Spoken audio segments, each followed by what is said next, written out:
All right, everybody, we are back. This is the Mindless Wrestling Podcast you are listening to. And before we went to break, we've been kind of teasing the first half of the episode. We've got some gentlemen on here that we are very excited to have on tonight. There's a new documentary coming out on the Dorton Arena in Raleigh, North Carolina, and its historical significance to the world and sport of pro wrestling. We have Cliff Bumgardner and Chris Lee here. Both guys are producers on this documentary, and then Cliff is also the director and the editor on this. Chris, I'm just going on the press release. I don't know what other work you did as far as this goes, but I want to welcome both Cliff and Chris to the Mindless Wrestling Podcast. Thanks, That's guys. cool. I'm just a producer. Cliff is definitely the star for sure. Well, hey, it's indie film, so I feel like we're both producers, caterers. We did all the limo driving. We did a little bit of everything on this. Now, when we say limo, was that like a limo or like a Prius? Or because I know in my budget a limo is like a Prius. I wish. No, I think it was mostly a Ford Escape. Okay. Okay. So let's get right in here, right off the rip, man. Again, this is about the Dorton Arena in Raleigh, North Carolina, and we're going to talk a little bit more as we go along, because what I really liked about this documentary, and I watched the trailer for it. It's a 30-second trailer. I currently have that on my the app formerly known as Twitter at the Mindless Pod. That is my pinned tweet. The link to the YouTube for the preview, the trailer, if I can get my English straight tonight. The trailer for the When Giants Walked Here documentary that these two gentlemen are bringing to us and have put together. Go check that out. It's really, really good. And what I liked about it is, one, it's kind of seems like it's calling back to an era that Rob and I really got introduced to pro wrestling. And when you look at the people who went through that building and the era that you guys are specifically kind of looking at, this is right in mine, Rob's wheelhouse. Like, we're a couple of old heads with this stuff, and I'm super excited for it. It looks like it's a labor of love on both of your parts, and you feel that in the trailer.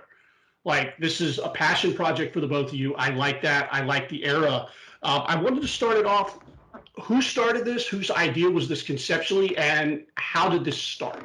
Cliff. That's all Cliff. Yeah, I can kick us off, and thank you for saying that, by the way. It definitely was a labor of love all the way through. We made jokes a lot during the time that while we were producing it, that nobody makes a documentary, first and foremost, about pro wrestling in North Carolina for money. This is something you do because you love it. Yeah, the idea started with me originally. I'm born and raised in Raleigh, huge wrestling fan my whole life. And when you grow up in Raleigh, for folks who don't know, maybe you're somewhere else in the country or somewhere else in even in North Carolina, Dorton Arena is on the fairgrounds here in Raleigh, and you can't miss it. If you're listening to this and you don't know what the building looks like, look up a picture. It's this incredible. It looks like a spaceship. It looks like a roller coaster. It's this incredible piece of architecture that's known all over the world. And so you grow up. If you grow up in Raleigh, you know about Dorton. And when I was a kid, my dad would tell me, "Hey, you like wrestling. There used to be wrestling there." But I was born in the early 90s. Wrestling, for the most part, stopped in Dorton in 1993, wouldn't come back for over 20 years. And so most of the time I was in that dark period. And so I was like, what do you mean there used to be wrestling here? And I grew up with that knowledge in the back of my head somewhere. But it wasn't until I was an adult and I got back into wrestling and I really started to get into wrestling history, and specifically Southern wrestling history, Mid-Atlantic wrestling history, Southern territories, that I started seeing how many major moments kind of either happened in Dorton, or major moments in wrestling and Southern wrestling history kind of mirrored things that were going on in Dorton at that time. And I just started to get interested in Dorton as a lens for looking at wrestling, and wrestling as a lens for looking at Dorton, because they're both just such large figures in Southern history and American history, as far as I'm concerned. I knew of Chris. We actually had not met at that point. We briefly worked at the same place. He works for WRAL, which has its own wrestling legacy here in Raleigh and in North Carolina. I used to work at WRAL, and I knew that Chris used to wrestle and that he was, heavily involved in the wrestling community. And so I reached out to him and just said, "Hey, I've got this idea, but I'm a filmmaker. I can make movies, but I'm just a wrestling fan. I don't know anybody in the industry. I don't know anybody in the business. I just know this side of the rail." And I thought that maybe he'd do an interview with me. Maybe we'd, just a couple small things here and there. And over the course of the last 3 years, we became full-fledged partners on this, and he's become the other half of it. So our relationship has grown, and he brought, so much of the inside perspective to this, and I'll let him pick up from there. But that's kind of where the handoff happened. Yeah, as as Cliff said, I'm from North Carolina as well, but I'm from Greensboro. So when I think of old school wrestling, I think of Greensboro Coliseum. I think of all that. That's where I came from, and I got a job at WRL as a sports anchor, and I started on March 4th, 2020. So the next week was the pandemic when it started. Everybody went home, Ah, and I kind of like thwarted my initial plans because I used to be a professional wrestler. It was on my resume when WRL hired me, and my first interview on the phone with the guy who hired me. We were supposed to only talk for 15 minutes. We talked for 15 minutes about wrestling, and then talked about the job for 30 minutes after that. So I kind of figured I had the job, and so as I learned more about the wrestling history at WRL, I knew I wanted to do something bigger than just a TV story on wrestling at WRL. I wanted to do something bigger, and WRL has its own documentary unit, which Cliff, used to work for, and so I came here, figured out that they don't have any of the footage. It's actually WWE has the footage that was here, and then the pandemic happened. So, but I still was determined to try to do something. So when Cliff sent me the email with his idea, it's like, hell yeah, I want to do that. So, because it was exactly what I wanted to do coming here, is to do something wrestling related. Since I'm a lifelong wrestling fan and a former pro wrestler myself, so helped out with some of the contacts and getting some of the names that you see in the film, and lending the expertise from the wrestling side, and here we are. So it's been a great partnership so far, and I've been excited to be a part of this. no, So go ahead, Rob. I'm sorry. I didn't mean to cut you off. I was going to ask, like, just like your wrestling career. How did that transpire? How did it start? How long did you do it? Yeah, so it was only about 4 years. It was about 4 years, and so like basically to kind of explain like me and wrestling. I was in journalism pretty much as soon as I got to college. So I worked at the Greensboro News and Record. Ended up getting a job in college at 102 Jams, and that's what I was doing. And so once I got into wrestling, I also started getting into news television around the same time. And so I didn't have like a different name to go by, because in that same area, I'm the radio guy, I'm the TV guy. So I was just Chris Lee.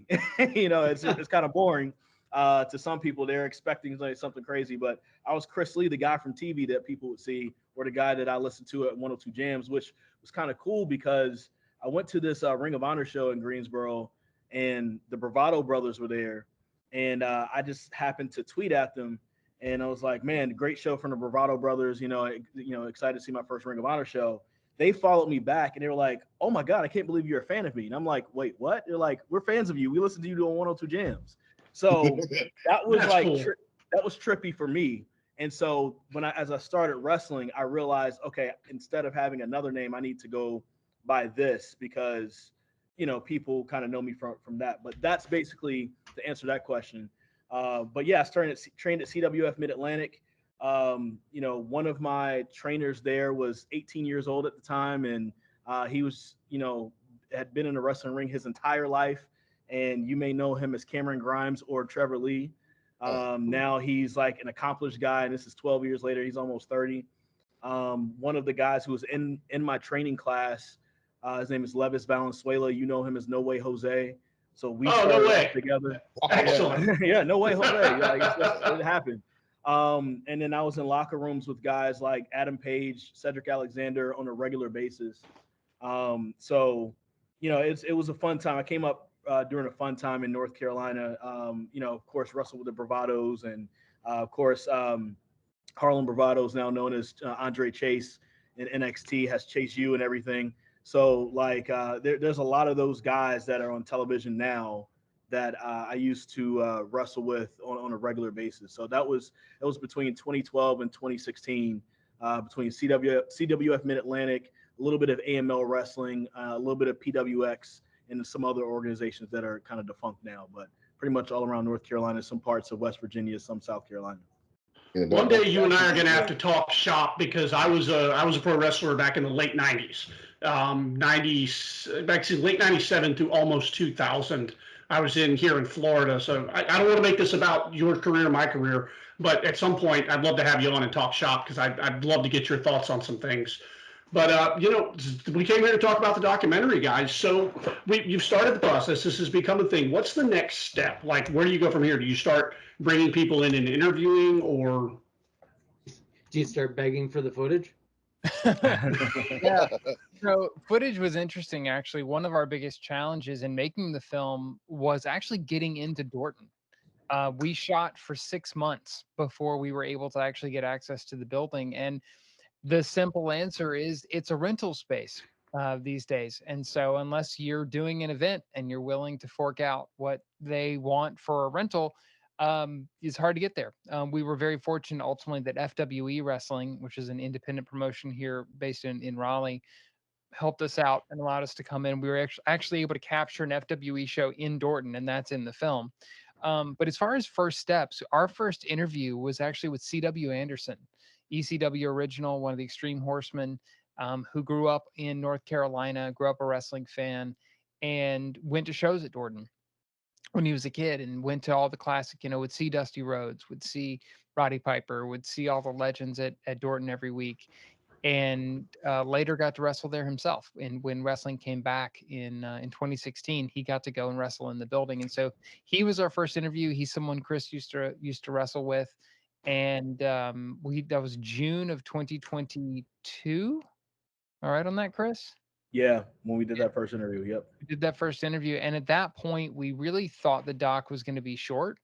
When I had first approached Chris, I said, it'll be like a 10-minute thing. We'll put it on YouTube. This is a passion project. We both do this for a living, but this was something else. This was something to do on the side kind of thing. And I think it was that interview or very quickly thereafter that we got done. And I just looked at Chris and I was like, this isn't 10 minutes. There's something else here. The passion that people have, the stories that people are sharing, the story that we're finding here is bigger than that. And so from there, it just sprawled, and kind of Chris's contacts were a massive part of it, but then also it was just sort of one interview. You interview CW, then he and through Chris introduced me to George South. And so we get to go do an interview with George South, and then somebody else vouches for you and you get to go here, and so we just sort of collected, it was, as far as a filmmaking process goes, it was nights, weekends, beg, borrow, steal. Like, we with a bigger budget, we could have done it in like 2 weeks, but instead it was about 2 years of just slowly amassing people. You mentioned the footage. We were able to get one of the first things I did was go to the North Carolina State Archives and found a collection of photographs from the News and Observer, which is the big paper here in Raleigh. And they were gracious enough to give us permission to use them. And so we have hundreds of mostly never before seen. A handful of them were printed in the local paper back then, but other than that, they've never been seen. We went back and got the original negatives and actually scanned the original negatives and have photos in the doc and some in the trailer that have never been released before. So it was just slowly that kind of process of just, brick after brick, amassing what we could week to week, and until we ran out of time. And then it was like, okay, I guess we're done. Excellent. Did you ask WWE if they would play ball?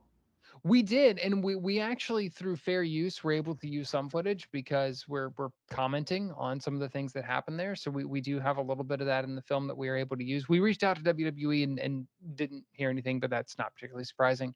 And also, there's also a good amount of footage, or there's some footage that we used in the film that at this point it's kind of hard to know who would own it, because it was like local promos that were taped at the Crockett Studios and that appeared on one television station once somewhere, and they're not in the archive. Like they exist on YouTube because collectors transferred their VHS and put it online. So we were able to get some stuff like that to actually use in the film. Excellent. All right. So I know Rob and Jason had a couple of questions. You guys, like, collectively, like Cliff, you answered all three of my questions in the opening salvo here, which was awesome. Yeah. So I was gonna, so out of all people you talked to, who had the most stories? Ooh, it's a Who had the good best question. stories? You know? I think that the best experience, I'll say the best overall experience, because like there's a couple of the interviews I wasn't able to kind of be there because of my job in Raleigh. But I think the best experience for me, for sure, and it might be for Cliff, is when we went to Jimmy Valiant Boogie Woogie Man's camp in Virginia, Yes. and it's a unique place. It's a unique experience. It's in the middle of nowhere. It's a a little small building that's on top of this hill and pretty much at the foot of the mountains in Virginia. And it's some interesting things that you see along the way getting there. And you have barely any cell phone service, and it's basically like a whole shrine to him and his career and his friends, his unique cars, his low wrestling ring, pictures all over the wall, and everything. Is a very unique experience. And for him to be 81, 82 years old, whatever he is right now, I think he's about to turn 82. We interviewed him. It was like was it last year or 2 years ago? It was last year, yeah. Um, he can recall things so easily. He's still a great storyteller. He's a good guy. He's all around great to be around, and it was cool to witness him in that way.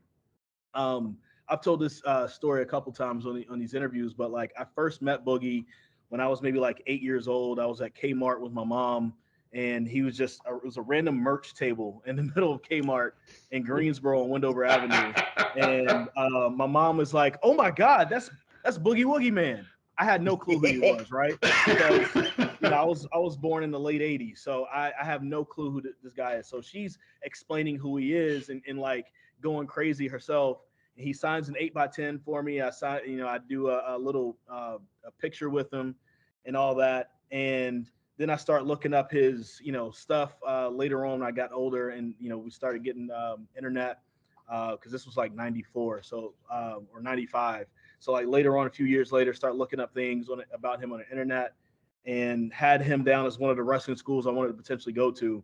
And then when I was a wrestler, one Thanksgiving night, I was his tag team partner against a group called the Mid-Atlantic Outlaws, and they were heels. So of course, since we were the babyface tag team, I took all the moves and tagged him in for the hot tag, and he did his thing and tagged me back in. I did my splash, 1, 2, 3, and we won. Man. And so it was a cool experience to now go from meeting him for the first time, then meeting him as a pro wrestler to team with him, and then to actually like interview him on a documentary. So that was probably my favorite one. Oh man, that's great. That is incredibly cool, Yeah. man. That really is. I love Chris. In my research for this podcast episode, I did pull one of your matches. I looked you up. I pulled your match. One of your matches. I can't remember who you wrestled. I had it saved, and then I closed out my browser and lost the match. What a great thing to watch. Awesome match, by the way. And it brought me back to when indie wrestling is so cool.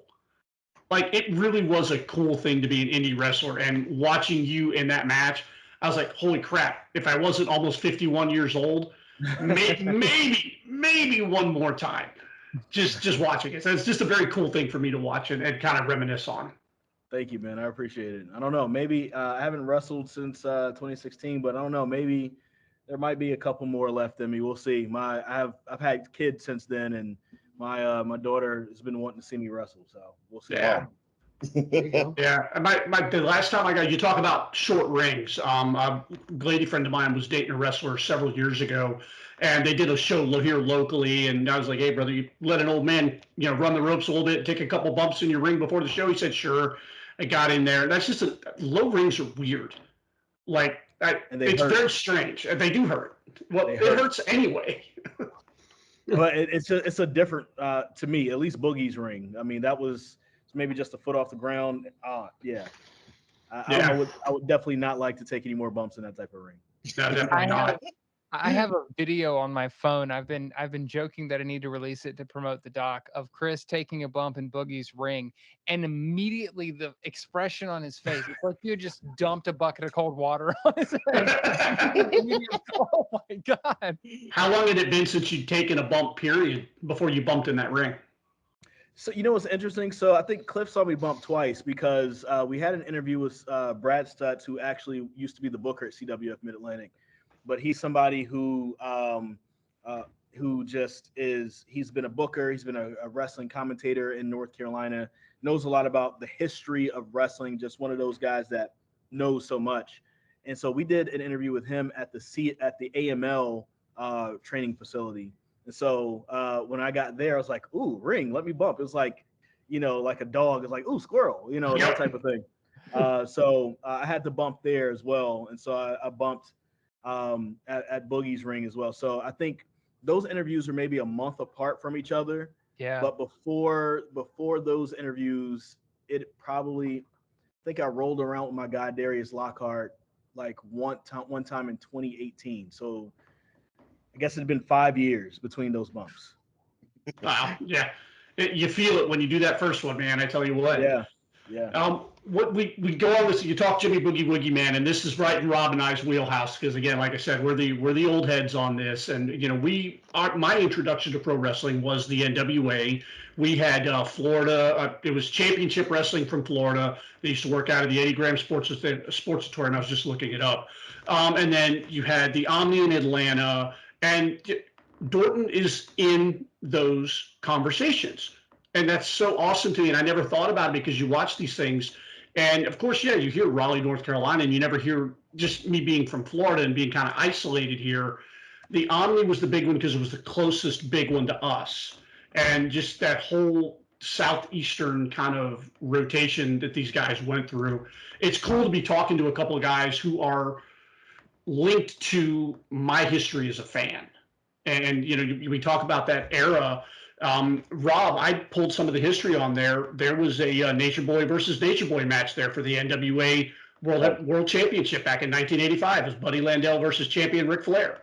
Wow. That's history, dude. Like, that's cool. We covered that in the film. So that's one of the matches we kind of zoom in on and tell the story of, specifically because up to that point, it would actually be beaten the next year by the Great American Bash Tour. But up to that point, it was the highest grossing match and the biggest sellout in. Yeah, they sold the whole place out. Yeah, big time. And for a single match, it's still the highest. Like I said, the Bash Tour is kind of a different deal that sold it out the following year. But for a single main event, non-televised, just a weekly show, yeah, it was massive. Yeah. So you guys clearly interviewed a lot of people for this. Was there anybody who you kind of chased down or was on the wish list or anything like that it didn't quite connect? Or did anybody tell you to go screw off or any stories there? Let's see. He's got Holy shit. The list of Chris Lee. Armbar. Big pop. Big pop.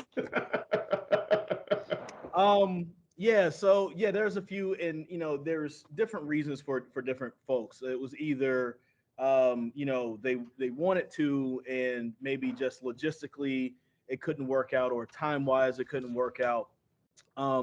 There's a guy by the name of Chuck Coates who used to be a pro wrestler. He was Mad Max back in like the late 80s. He wrestled at Dorton. He's a Raleigh native. Just logistically, it just didn't work out. We wanted to try to go after guys like Tony Schiavone and guys like Jim Cornette. Jim Cornette lives in Kentucky, so it's kind of hard we could get up there, but it's paying for the hotels, the crew and that type of thing, and also just having the time to do so. And I don't think we ever heard back from him. Then Tony Schiavone's busy. He's on the road with AEW. We went to Bobby Fulton is in the doc, and the same place where we were at, which was at a wrestling event where he did the interview for us. Arn Anderson and Barbarian were there, and they both told us no. Arn Anderson was like, I didn't like Dorton. have nothing good to say about it. And we're like, cool, that could be in the doc. say the things that you didn't like. And he was like, nah, I'll pass on it, which was interesting because I actually just saw Arn Anderson this past weekend at an AML show, and he was excited to see the documentary now with it, but he was very nice about it. Barbarian was just like, nah. And if you go up to the Barbarian, he tells you no, you just quickly walk away. So don't push him on it. Yeah, so it was definitely a few people that that we wanted to try to get to that we couldn't get to for whatever reason or the other. But I think also the other part of it is Cliff and I are, as far as this is concerned, like, people don't know us for this in wrestling.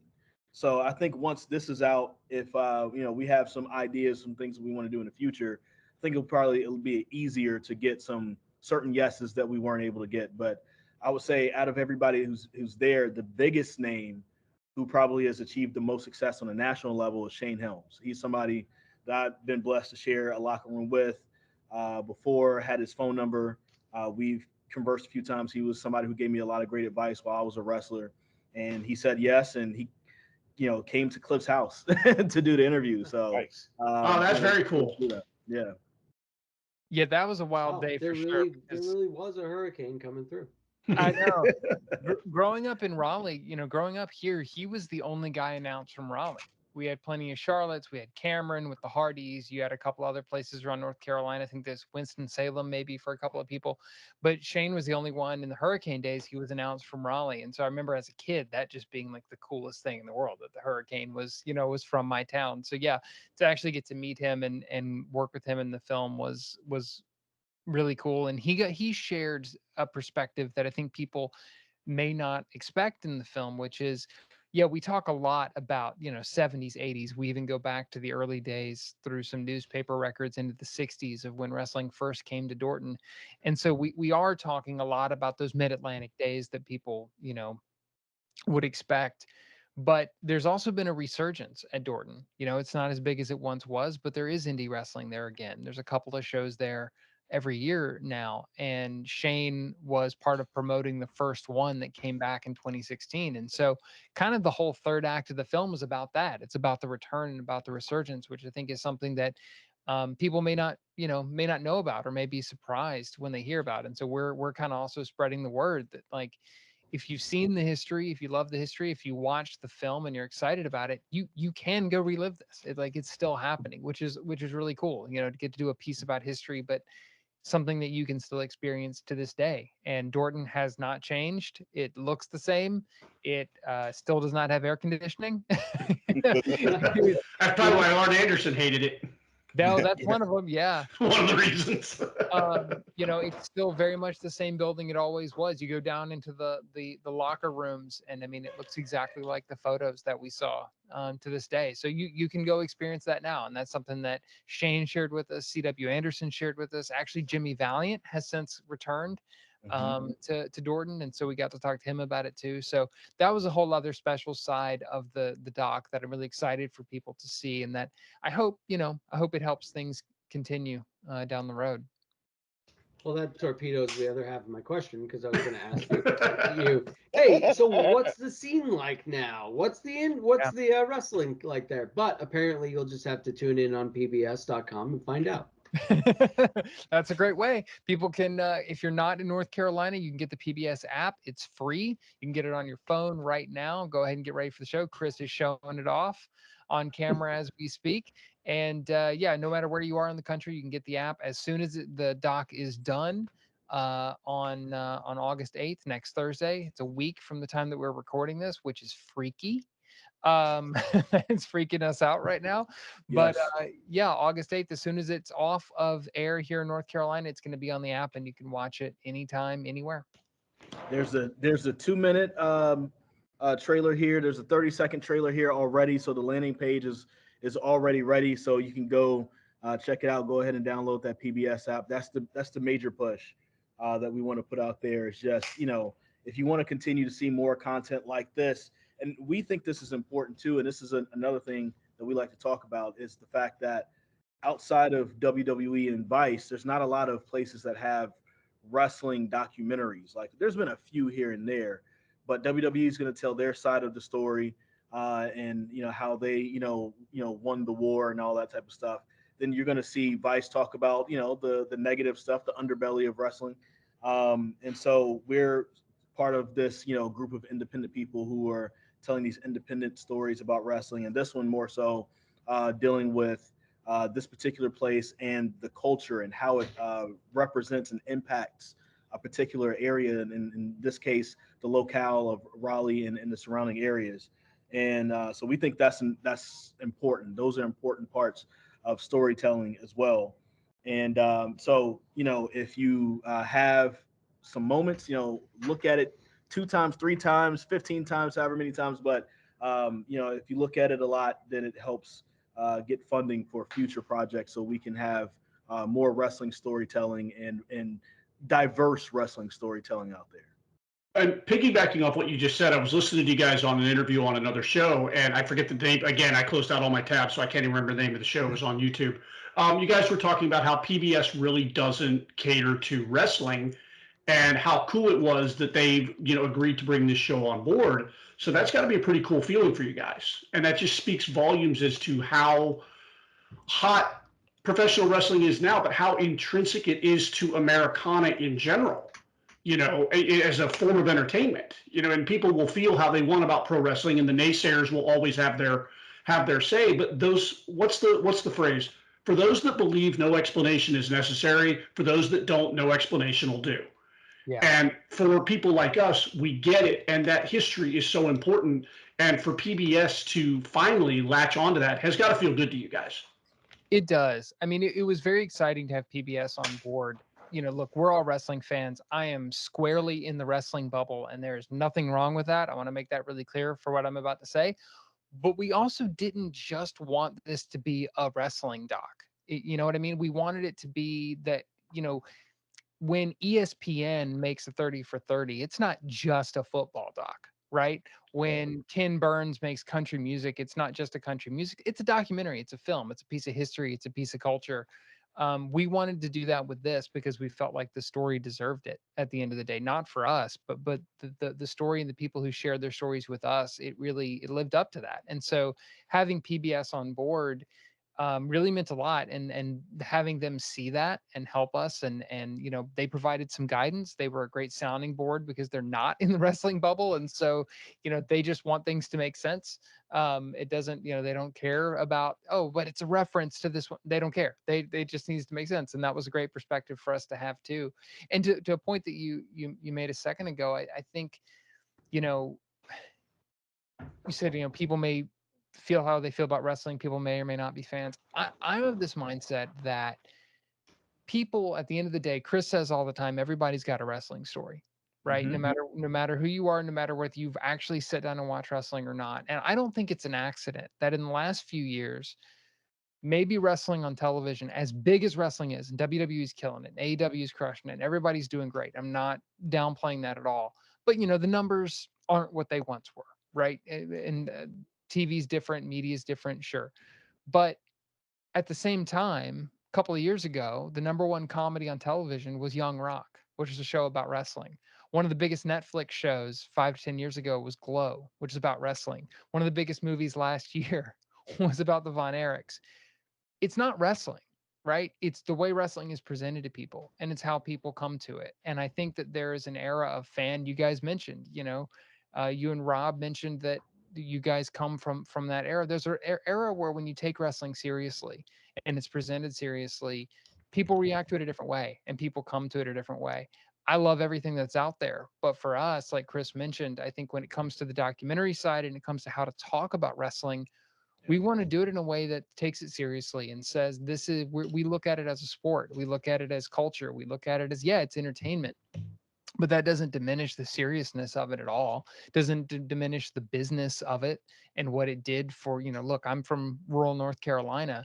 What the thought of Crockett Promotions back in the 80s making millions of dollars a year here, my head just starts going into what that did for the community.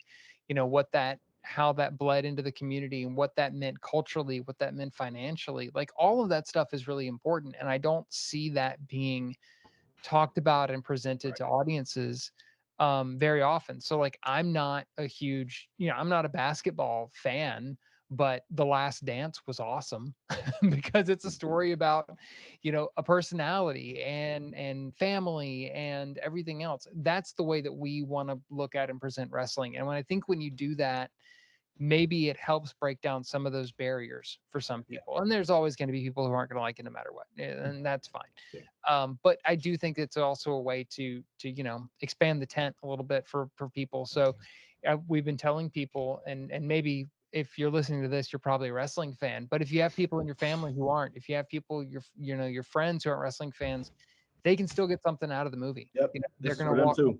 They're going to walk away from it going, wow, that's a heck of a story. One of our first private test screenings that we did was for all non-wrestling people. And there was one moment in the film, and I won't spoil it, but there was one moment as we're talking about wrestling leaving Dorton where one of the guys just leaned forward and went, that is so effed up. Storytelling works. Storytelling still works. It doesn't matter if you're a wrestling fan or not. So that's another thing we just want people to know is, whatever your background, whoever you can get to watch the film, there really is something for everybody. And I think that's, it's great for a doc, but that's also what makes wrestling great. And just to quickly expand on that, like, Darryl, I don't know if this has happened to you before in the past, but like when people have heard I used to be a pro wrestler, like it doesn't matter if they're a fan or not, if they watched religiously or not, they want to have a conversation about it. They want to know, wait a minute, is it real? Is it scripted? Or I heard that people do this. Or have you met this person? What's it like in a locker room? How does that bump feel? How does it feel when you're going against the ropes? And like all kinds of questions, even down to the point of like I told you guys, it was a huge part of my first phone interview for this job in the building I'm in right now that I have to be on television for later on after we're done talking. One of the reasons why it was even brought up is I went to this NABJ conference in 2018 in Detroit. Right across the water is Canada, so I go across the water, end up sitting down at this place to have something to get some poutine, and there's this lady from CNN, sees my badge, comes and talks to me because we're at the same conference. And so we're just getting to know each other and all that. And I look over, I see this TNA flyer with some people that I knew on it. And I was like, oh, I know some of those guys. I guess TNA had just done a show in Windsor recently from that. And she was like, oh, how do you know them? I used to be a wrestler. She was like, really? And we started talking about it. She was like, wait a minute, is that on your resume? I was like, no, why would it be? And she was like, put it on your resume, trust me. And it was the next year where all of a sudden, I had all these offers from these different places. And, I don't talk about this a lot, but there's a place actually in Florida. I won't say which one because we didn't get deep into talking, but I had the feeling that if I didn't have WRL and two other offers in other places, and we were already pretty much far along in our talks, that this place in Florida would have also hired me because that was one of the main things that they were excited about because they knew that they had WWE around. WWE does a lot in Florida as well. And at that point, they knew WrestleManias were coming up and they wanted somebody who could talk the language, who could speak the language. And they wanted to cover that from a sports perspective. So they were just a little bit late in the process. And I just didn't, I didn't want to leave WRL and other places hanging with my answers to their offers. But it really has brought me extra opportunity since doing it. It's literally the best thing that I ever could have done for my broadcast career is to become a pro wrestler. And I didn't know it at the time, but it's literally the best thing I could have done for my broadcast career. And so with that knowledge and knowing that and seeing how people react, whether they're fans or not, it shows what a hold it has on people and how it captures people's imaginations. And we hope to do the same thing with the film. Whether they're fans or not, everybody can watch this and enjoy it. Excellent. So we had one more question, and then because I know you guys are probably close on time. I think it sounds like you're still working, Chris. So I won't keep you guys too much longer. One quick question: as a content creator, sometimes we do a whole bunch of content, but we can only put so much in the documentary. Was there stuff that hit the cutting room floor that you look back and you're like, I wish I could have added it, but we just can't for time or flow or in context of the story? Honestly, not as much as you might think or that would usually be. We had a kind of an interesting opportunity that if anyone, like you guys being content creators will understand, and any filmmakers will go, wow, that never happens. We originally cut the doc to be television length, which is about 42 to 44 minutes, depending on where you're airing. PBS, because they're public broadcasting, they don't have ads. It's actually 56 minutes. So a lot of what we had cut actually got to go back in. So at one point we had a director's cut, and that just kind of became the real cut.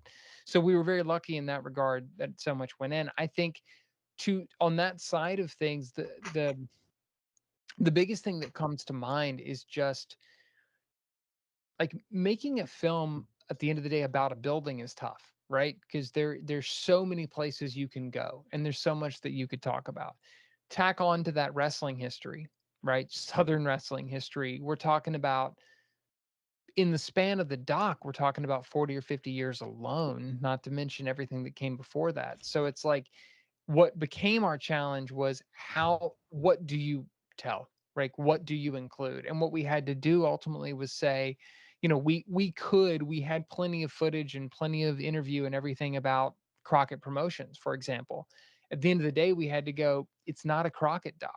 It's a Dorton doc. And Crockett is a huge part of that, right? No question about it.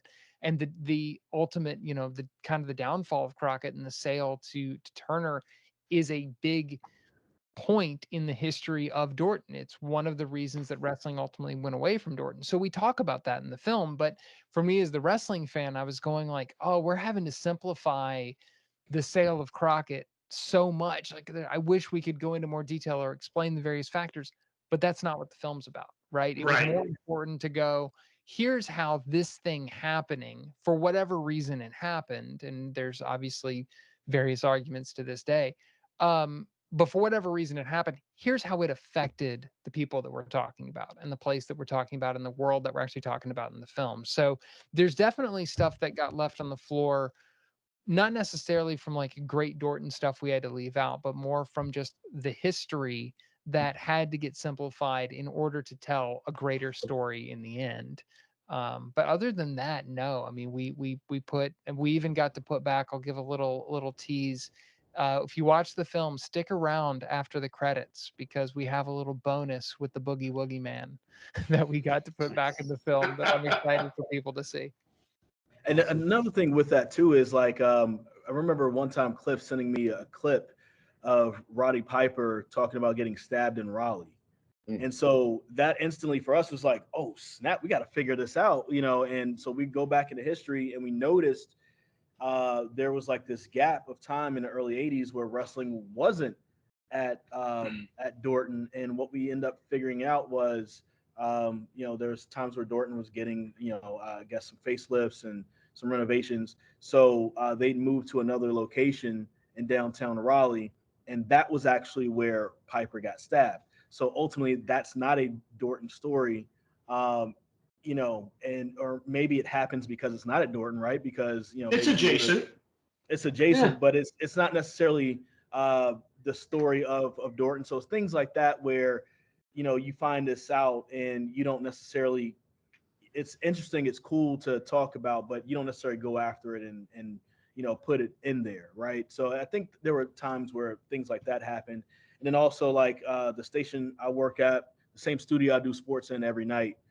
That same studio is where Crockett Promotions would do, their TV show at. It's where Ric Flair um, and Ricky Steamboat's feud began in the early '80s, right? And so they'd use that spot to kind of sell the shows that were coming up, and we, talk about that a little bit, but we don't really go in on WRL as much as we could because it's ultimately not the Dorton story. So there's things like that where it's not necessarily things that we shot or put out there, but we just didn't necessarily.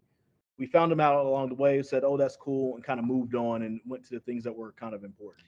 Yeah, I think our measuring stick ended up being like if the wrestling historians say we didn't do enough and the non-wrestling people say we did too much, then we're probably in the right space.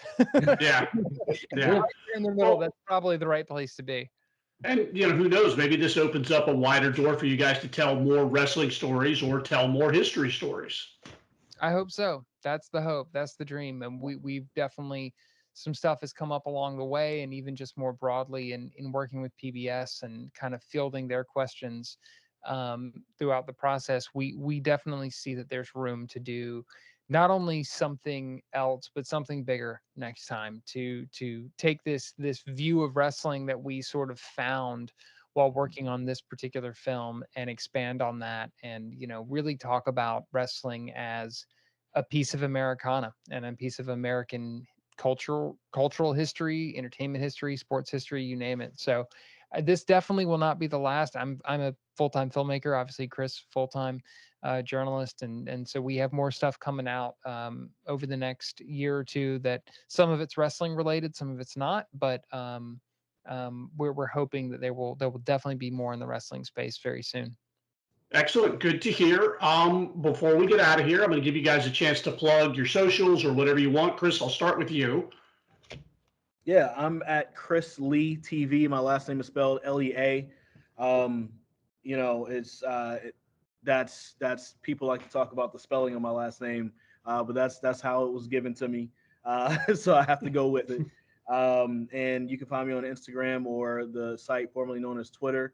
And just a reminder to download the PBS app, and that's where you can find us. And we'll have all kinds of updates and things like that. Also, if you are planning on going to WrestleCade, it's a big time event that happens in Winston-Salem, North Carolina every year. TNA is actually going to do a pay-per-view from WrestleCade on that Friday night. I can't remember the dates. We are also going to have another showing of When Giants Walked here in November at WrestleCade, with another Q&A afterwards. So if you missed the one that's coming up in Raleigh next week, but still watch it on your PBS app, but want to watch it with us and other professional wrestlers later, you could do so at WrestleCade. And if you have a 3-day pass or all-day Saturday pass at WrestleCade, you can come in and watch it for free after WrestleCade Saturday is done. Okay. Cliff, go ahead. Yeah, so I'm at Cliff Bumgardner pretty much everywhere. I've got a weird name, so it's pretty easy to find. I always tell people that Bumgardner is spelled phonetically. It's like a good for nothing gardener. So remember you're hooked on phonics and you'll find me. And November 30th is the screening date at WrestleCade, just to piggyback off of what Chris said. As soon as the major show that night wraps up, the screening will start. And we have a lot of AML and WrestleCade folks in the film, so we're hoping to get as many people who are there to watch the film with us. So WrestleCade's an amazing event, and we're really looking forward to bringing the film there as well. And one last time before I forget, this is live on PBS on the 8th. Thursday, August 8th, 10 p.m. live on PBS North Carolina. It's going to rerun on PBS and most likely other PBS stations in the weeks following, but it'll be live in North Carolina at 10 p.m. And then as soon as it goes off the air, you can find it on the PBS app indefinitely anywhere you are, and watch anytime you want. Absolutely. All right. Guys, I want to thank Cliff Bumgardner, Chris Lee from the When Giants Walked Here documentary/movie. Guys, this has been awesome. Like, truly, truly awesome. Enjoyed the hell out of having you guys on here. Thanks so much, guys. We appreciate it. Thank you so much. You We'll go back to that list for later on, maybe for future documentaries. Yeah, I definitely want to have you back on. I want to talk shop with you, my man.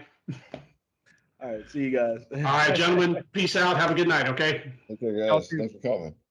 Thank you, guys. And that's going to wrap it up for us here. This has been the Mindless Wrestling Podcast, part of the Chairshot Radio Network, again, to be found on thechairshot.com. I'm going to go around the room and thank my co-hosts here. Jason, sir, fun night. It's too bad they're not here anymore, because I was going to ask them who they acknowledge as their tribal chief. There it is. That's right. There it is. There it is. Okay. There you. That's right. And from the Rob the Genius podcast, the man who put this together tonight, Rob, sir, good time. Good time. Yes, always a pleasure, man. And thank you, both of you guys, for coming. All right. Remember, you can call it pro wrestling. You can call it sports entertainment. You can call it whatever you want, but call it in the ring. And we're out of here till next week, where we're talking all things SummerSlam.